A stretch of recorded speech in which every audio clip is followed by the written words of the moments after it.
Hai, bersama lagi dengan Cikgu Warida di dalam bab 5, tingkatan 5, iaitu 5.2 faktor-faktor penyumbang untuk memulakan perniagaan. Let's go! Okey, kita lihat terus ya pada faktor-faktor penyumbang untuk memulakan perniagaan. Kita lihat faktornya. Yang pertama adalah modal. Kedua, kemahiran.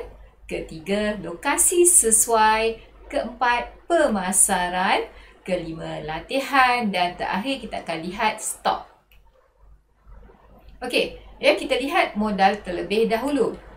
Apakah modal? Huraikan faktor modal sebagai penyumbang untuk memulakan perniagaan. Modal merupakan satu permulaan bagi sesebuah perniagaan. Contoh modal adalah wang tunai, alatan atau stok. Sumber pembiayaan secara dalaman dan luaran itu adalah modal. Kemahiran. Apakah kemahiran? Huraikan faktor kemahiran sebagai penyumbang untuk memulakan perniagaan. Kemahiran adalah yang usahawan perlu ada, iaitu pengetahuan dan kemahiran tertentu. Contoh kemahiran ialah kemahiran pengurusan kewangan, pemasaran produk dan teknologi maklumat. Ia membolehkan usahawan memanfaatkan teknologi terkini, meluaskan rangkaian perniagaan, mengukuhkan kedudukan kewangan perniagaan dan dengan kemahiran, usahawan boleh memperluaskan perniagaan sehingga ke peringkat antarabangsa. Lokasi yang sesuai.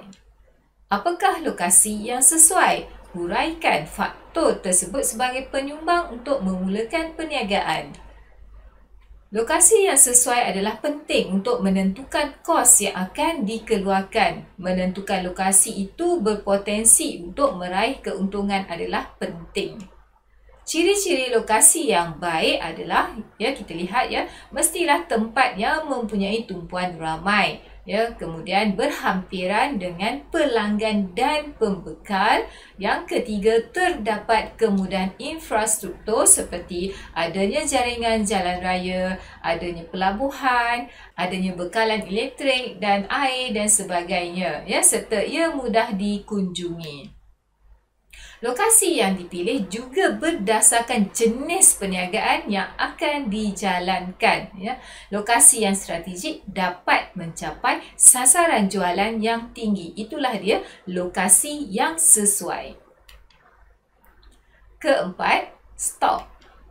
Stok ya. Jelaskan faktor stok sebagai penyumbang untuk memulakan perniagaan. Mari kita jelaskan di sini.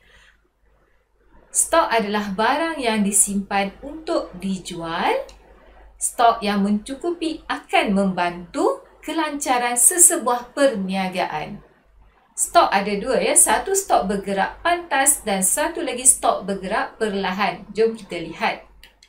Stok bergerak pantas adalah stok yang dapat dijual dengan cepat. Itu yang dikatakan pantas.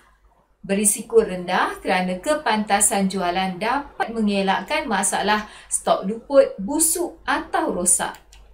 Contoh adalah barang makanan dan barang keperluan harian. Bagaimana pula dengan stok bergerak perlahan? Ia mengambil masa yang lama untuk dijual dan ianya berisiko tinggi kerana stok mudah rosak atau ketinggalan zaman jika dibiarkan terlalu lama. Contoh adalah perabot dan kereta mewah. Okey, kita lihat seterusnya, latihan. Huraikan faktor latihan sebagai penyumbang untuk memulakan perniagaan. Melalui kursus dan latihan, usahawan dapat mengaplikasikan ilmu yang dipelajari. latihan penting kepada usahawan kerana kita lihat dia di sini, ia akan memberi dorongan supaya usahawan dapat mengemukakan rancangan dan tindakan untuk memulakan sesuatu serta untuk membuat perancangan jangka panjang ya dalam memastikan matlamat perniagaan tercapai. Dan latihan ini juga akan memberi motivasi kepada usahawan serta menerapkan etika perniagaan yang progresif dan sikap positif. Melalui latihan membolehkan usahawan mengikuti perkembangan teknologi terkini serta mampu bersaing di pasaran terbuka dan meningkatkan produktiviti. Kita lihat yang seterusnya adalah pemasaran. Huraikan faktor pemasaran sebagai penyumbang untuk memulakan perniagaan. Pemasaran adalah strategi atau proses yang berkesan menyalurkan barang dan perkhidmatan daripada pengeluar kepada pengguna. Itu adalah pemasaran. Tujuan pemasaran ini yang pertama, meningkatkan jualan produk dan memperolehi keuntungan yang tinggi. Yang kedua, tujuannya adalah melakukan penjenamaan semula, memastikan produk yang dihasilkan sampai kepada pengguna. Dua faktor penting dalam strategi perniagaan, kita lihat yang pertama adalah sasaran pasaran, iaitu usahawan mengetahui tentang ciri-ciri dan kehendak kumpulan pengguna tertentu untuk memasarkan barang dan perkhidmatan dengan lebih berkesan. Yang kedua, kita lihat ya, campuran pemasaran iaitu 4P. Iaitu produk, tempat, harga dan promosi. Produk kita lihat di sini adalah barang atau perkhidmatan yang ditawarkan kepada pengguna. Manakala tempat adalah strategi tempat dan saluran agihan untuk menyalurkan produk atau perkhidmatan kepada pengguna. Itu adalah tempat. Bagaimana pula dengan harga, iaitu penetapan harga perlu mengambil kira semua kos yang terlibat dan berpatutan. Manakala promosi adalah komunikasi yang digunakan untuk memberitahu dan memujuk pengguna membeli produk atau perkhidmatan kita. Kaedah promosi ada beberapa, iaitu antaranya pengiklanan, jualan langsung, promosi jualan dan publicity. Dan kita lihat seterusnya bantuan profesional. Huraikan faktor bantuan profesional sebagai penyumbang untuk memulakan perniagaan. Bantuan profesional ini adalah sokongan berbentuk kewangan dan bukan kewangan. Dan bantuan profesional biasanya oleh agensi kerajaan dan badan berkanun kepada usahawan.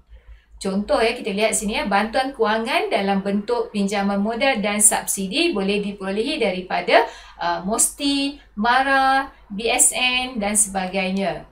Bantuan khidmat, nasihat dan rundingan untuk melengkapkan diri dengan kemahiran usahawan. Usahawan boleh perolehi daripada UDA, daripada UUM ya, dan banyak lagi agensi-agensi yang lain.